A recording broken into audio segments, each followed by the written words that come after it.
Now let's start in November 30th, 1817. General Gaines writes to Captain Clinch, no relation to General Clinch, of the 7th Infantry from Fort Scott, orders him to reinforce uh, two keel boats, uh, take them down and assist Lieutenant Scott bringing up the barges of supplies as and bring as many men as necessary and bring it up to the fort. So, uh, Captain Clinch does that, and actually, I think it was Major Muhlenberg was originally in charge of the supply boats, and he had already made it to the fort, and so he was going down with the keel boats to meet with Lieutenant Scott. Unbeknownst to Gaines, when he wrote this letter, uh, Lieutenant Scott was probably already dead.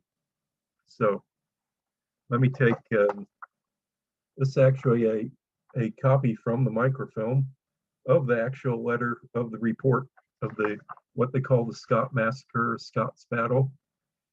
And I'm reading it. This is actually Gaines's writing, or either him or his adjutant who wrote it. Let me see. It's from General Edmund P. Gaines to the Secretary of War in Washington City, which would be John C. Calhoun. This letter is dated December 2nd, 1817. Sir, I have the honor to receive on the 26th your communications of the 30th of October. So only 4 weeks for the mail. That's pretty good. I'm very happy to find that the president approves of my movement. He's talking about moving down into Florida to attack the Seminoles. But I much regret that his just expectations as to the effect there was reason to believe would be produced on the minds of the Indians by this movement have not been realized. So he's not been able to convince the Indians to submit to what the United States says. I am now quite convinced that the hostility of these Indians is and has long since been of so deep a character as to have no ground to calculate upon tranquility or the future security of our frontier settlement until the towns south and east of this place shall receive a signal proof of our ability and willingness to retaliate for every outrage. So long saying is that he's going to attack the towns. It's now my painful duty to report an affair of a more serious and decisive nature that I have heretofore occurred, which leaves no doubt of the necessity of this immediate application of force and active measures on our part. A large party of Seminole Indians on the 30th formed an ambuscade on the Apalachicola River, a mile below the junction of the Flint and Chattahoochee rivers, attacked one of our boats ascending the shore, and killed, wounded, and took the greater part of the detachment, consisting of 40 men commanded by Lieutenant Richard W. Scott of the 7th Infantry. And I have that as my virtual background, but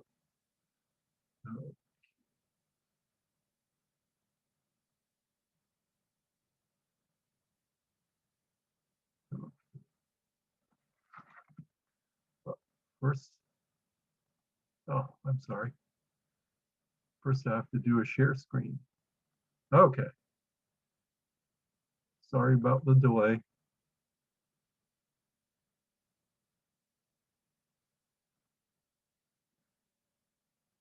Okay, so he's talking now about the attack on Lieutenant Richard Scott of the 7th Infantry. Oh, okay. Which is a virtual background I have. There were on board, killed or taken 7 women, the wives of the soldiers. 6 men of the detachment only escaped, 4 of whom were wounded.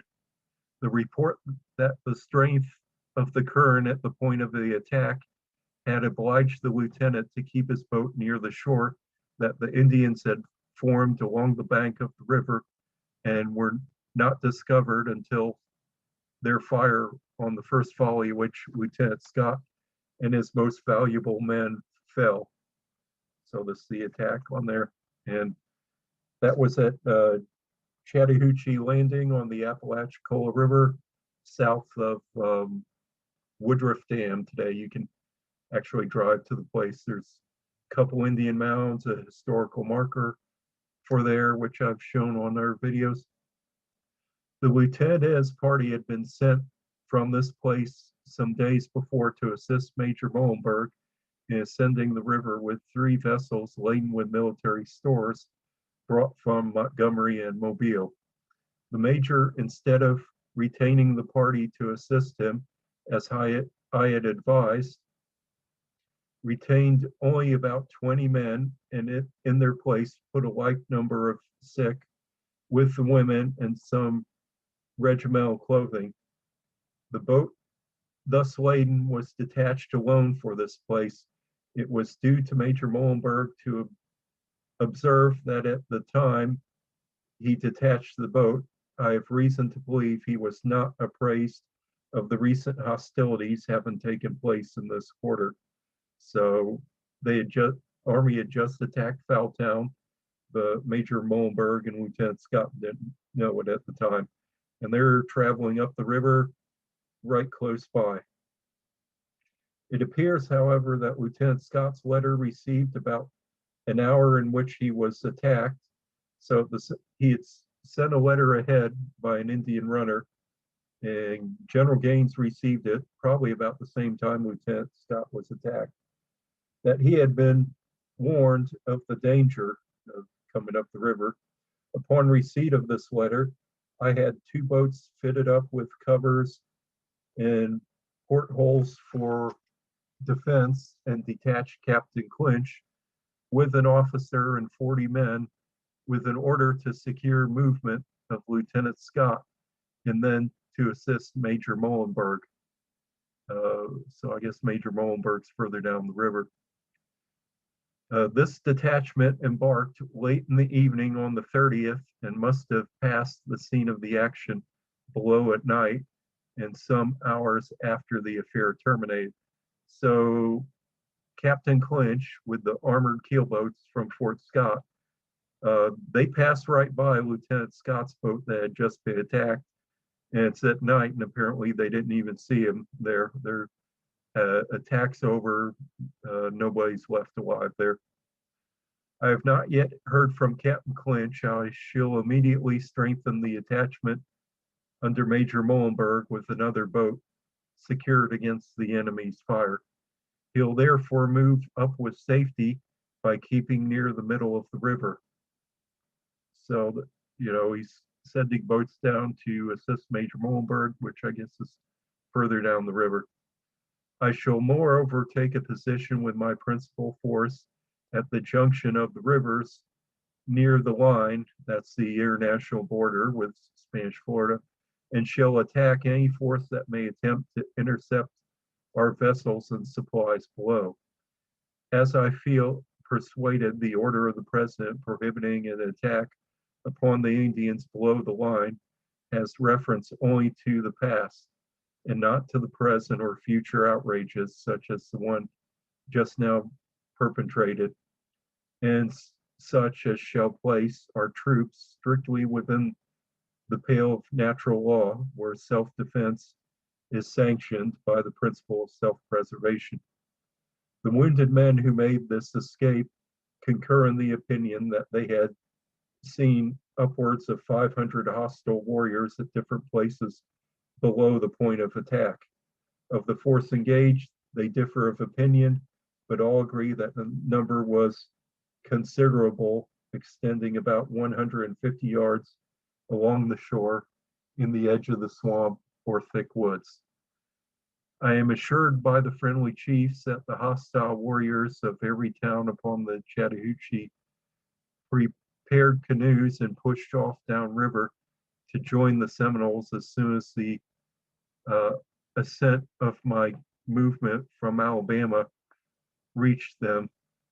The Indians now remaining on the Chattahoochee, I have reason to believe, are well disposed. One of the new settlers, however, has recently been killed, but it has been clearly proven that the murderer had belonged to the hostile party. The friendly chiefs in the neighborhood, when appraised of the murder, assembled a party and sent in pursuit of the offender and followed him to the Flint River on the route to Miccosukee, whither he escaped. So the Creeks, uh, allied with the United States, they go after one of the Seminoles who killed the settlers, but he escaped to Miccosukee. The Indians who fled Fowltown are believed to have gone to Miccosukee town.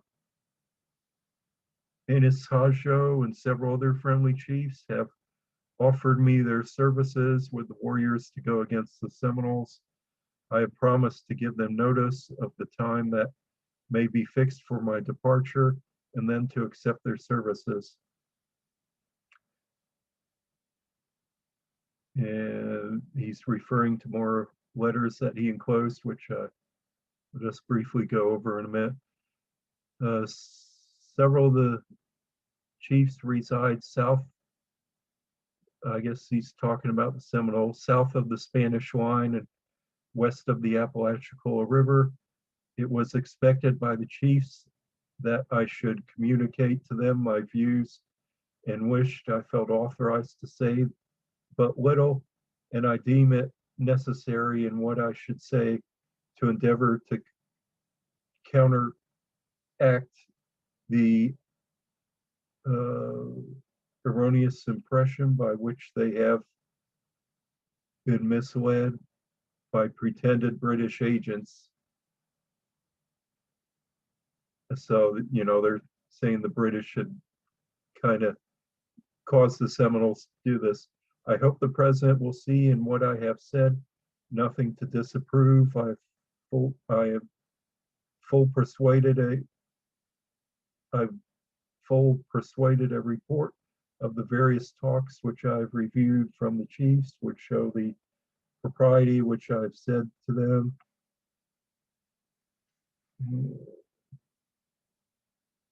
And General Gaines ends the letter by saying, the Indians at this moment are firing at our camp from the opposite side of the river. So, well, way to end your letter. So the Indians retaliated against the United States destroying Fowltown. And so a week later, they attacked the American supply boat, which they knew was coming. And there's about 40 soldiers on board, and it says 7 wives. And interesting that Gaines doesn't mention if there's any children. Later reports do, but it leaves a question with us whether the Americans had any children with them or not, or if that was just something added by the newspapers later on. That's a question we don't know if we'll ever get answered. So Gaines receives a letter from Washington on December 2nd, the same day he wrote this letter. It's hoped you'll confine operations to regulars under your command and deter the Seminole Indians from further depredations on the frontier of Georgia. Advise against moving into Spanish Florida. 2 days later, on December 4th, General Gaines writes to the Secretary of War that he's been ordered to go to Point Petrie. At the same time, Gaines, he's in command in this area of the United States. He has to go to Amelia Island, Fernandina, and take care of some pirates who have taken over there. Obviously, at this point, when he's issued this from the Secretary of War doesn't know that what has happened here at Fort Scott and Fowltown and the Scott Massacre. The news has not yet reached Washington, but Gaines, he's on orders to go to Amelia Island, so he has to leave. So he leaves Fort Scott, and he says he'll communicate to the president my earnest desire that I may be permitted to return with a suitable force to convince the Indians of our ability and willingness to punish them for every aggression on their part. The savage must be taught and compelled to do that which is right and abstain from doing that which is wrong. So Gaines goes into a tirade here about the Indians, and definitely definitely leaves no room to say what his attitude is. Gaines continues and says the poisonous cup of barbarism cannot be taken from the lips of the savage by the mild voice of reason alone. A strong mandate of justice must be resorted to and enforced. Only the Chickasaw have laid aside the scalping knife, that he does not want to do this for military fame, but has entered the wilderness. Oh, that's Gaines. Gaines says he doesn't want to do this for military fame, but has entered the wilderness under orders from Major General Jackson, with hope that an additional force will be sent from Georgia without resorting to the sword. So yeah, Gaines is, I guess, saying that, he set up Fort Scott by orders of Jackson, hoping he wouldn't have had to commit any violence, but it's obvious from his rhetoric that he's every intention. Gaines leaves the command of Fort Scott under Colonel Arbuckle and departs for Fort Hawkins. Another wounded man from Lieutenant Scott's party arrives at Fort Scott. Lieutenant Scott and Fort Scott, they aren't named after the same Scott. Fort Scott is named probably after Winfield Scott, one of the major generals of the Army. Lieutenant Scott was not important enough to get a fort named after him at this point. So a survivor of the attack arrives at the fort and made a statement that corresponded with others. When the boat was attacked, 6 of the individuals were able to swim to the other shore and escape, and 4 of them were injured. Gaines hands the command over to Arbuckle, and Gaines writes to Arbuckle from Fort Scott. Of course, they're both at Fort Scott. These are his written instructions to Arbuckle. Additional instructions to coordinate with General Jackson when he arrives and work fully within the law. On the December 9th, 1817, Secretary of War John C. Calhoun writes to Gaines, probably still oblivious of the attack. He says, conform to the instructions given. Should the Indians assemble on the Spanish side of the line and persevere in committing hostilities within the limits of the U.S., you'll exercise discretion in crossing the line for the purpose of attacking them and breaking up their towns. So Secretary of War is actually giving permission to attack the Seminoles in Spanish Florida and their towns. This is before Jackson has arrived. So it wasn't all Andrew Jackson's idea to invade Spanish Florida and attack the Seminole towns. Here the Secretary of War is basically given the go-ahead to do just that. And then right after that, Calhoun writes another letter to General Gaines. So this is 10 days after the attack, writing from Washington, D.C. That's record time to get the word from the frontier. Usually takes a couple weeks. Says news of the attack of Foultown has been received. It's hoped that you'll make them abstain from further depredations. And so that's all we have right now for the attack on Lieutenant Scott.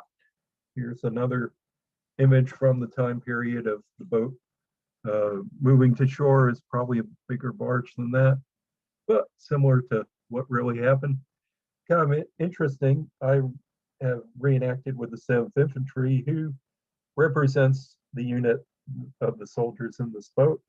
And when we were getting ready for the 200th anniversary commemoration of this event, what, 3 years ago, 3.5 years ago now, this showed up in the online in one of the auction houses, and this is the commission for Richard M. Scott, the guy who's just killed, promoted to second lieutenant, and at the time he was 35th Infantry, and that was soon dissolved, and he was moved over to the 7th Infantry and signed at the bottom by the Secretary of War. This is in 1815.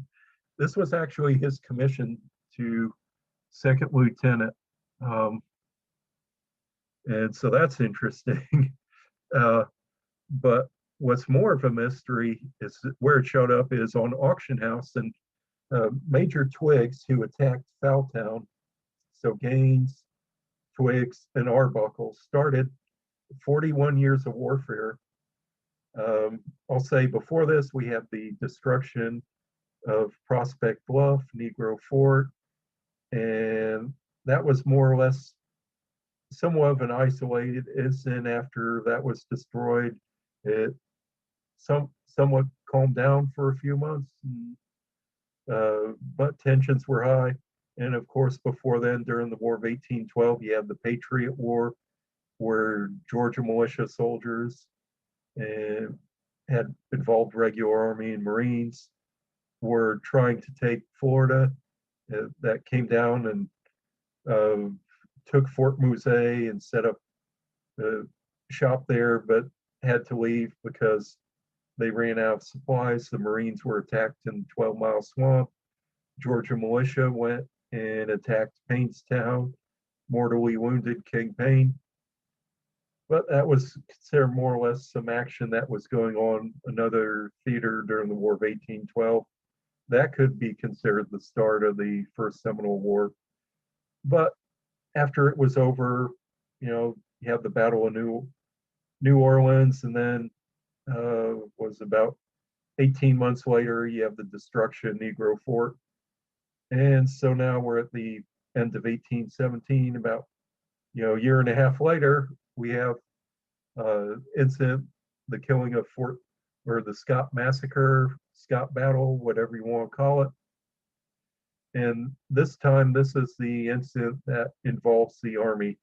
Andrew Jackson, who's commander of the U.S. forces in the 7th Military District in the Southeast, he brings his army down, 300 soldiers. 1,000 of them are Creeks allied with the United States and also Choctaw Indians. But back to this certificate. This is Richard Scott's commission. Ended up in auction at the same time we were doing the 200th anniversary of the commemoration of his death. And what's interesting on back is that Major Twiggs was the adjutant of the 7th Infantry. As the adjutant at the time, when somebody's died, you're supposed to gather up the remaining personal articles and send it to the family. And on the back of this commission was written by this, and you might not be able to read it too good, but allow me, because I read this stuff every day. At the bottom is Major Twiggs' handwriting. It says Brevet, now Lieutenant Colonel David Twiggs, a company that's the company that he was with. And now it's the 8th of January, 1841, Fort Reed, Florida. So this is 25 years later. Colonel Twiggs still has this stashed away in his desk. Why he hasn't returned it to the family, it's kind of strange, and then it's hard to read on the handwriting above that, but I've determined that handwriting is Major Ashby. And now in 1841 at Fort Reed, 2nd Dragoons, Twiggs is commanding the Dragoons. Major Ashby is Twiggs's adjutant, and he writes about Lieutenant Scott killed on the Apalachicola River, 30th November 1817. then a first lieutenant in 7th Infantry. It says one sergeant and one corporal and 12 privates of Company A, 7th Infantry, United States, killed the same day. So actually, it's more probably more like 30 soldiers killed that day, but maybe the 12 or 15 or whatever he's counting just 7th Infantry. The others might have been the 4th Infantry, which was also at Fort Scott. So kind of interesting to track this little tidbit down. So now this action causes Andrew Jackson to enter the warfare. It'll take him a couple months to get down to Fort Scott. And so that will be the major action beginning of the First Seminole War. And I'll continue on the adjutant letters later on. That's enough for this time.